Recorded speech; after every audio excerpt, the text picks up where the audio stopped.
সম্প্রতি রিমার খারলিনের একটি অনুষ্ঠানে এক মঞ্চে হাজির হয়েছিলেন ঢাকাই সিনেমার সুপারস্টার শাকিব খান, ক্রিকেটার তাসকিন আহমেদ, তানজিদ হাসান তামিম সহ ছবিজঙ্গনের একঝাঁক তারকা।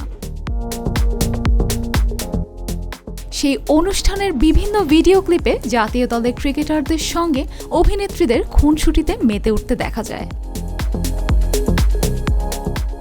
এর মধ্যে একটি ক্লিপ ছিল যেখানে অভিনেত্রী শবনম ফারিয়াকে হাসতে হাসতে বলতে শোনা যায়, আমি তাসকিনের পাশে দাঁড়াবো না, আমাকে খাটো লাগবে, তামিম ভাইয়া তুমি এসো।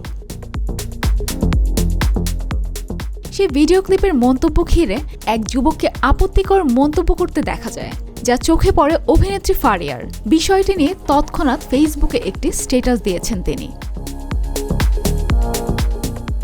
যেখানে সেই যুবকের কমেন্টের স্ক্রিনশট ও ফেসবুক প্রোফাইলের ছবি তুলে ধরে অভিনেত্রী লিখেছেন, গতকাল আমরা অনেক দিন পর একটা সুন্দর ইভেন্টে গিয়েছিলাম। সেখানে একটা ক্লিপে দেখা যায় আমি হাসতে হাসতে বলছি তাসকিনের পাশে দাঁড়াবো না, আমাকে খাটো লাগবে, তামিম ভাইয়া তুমি আসো।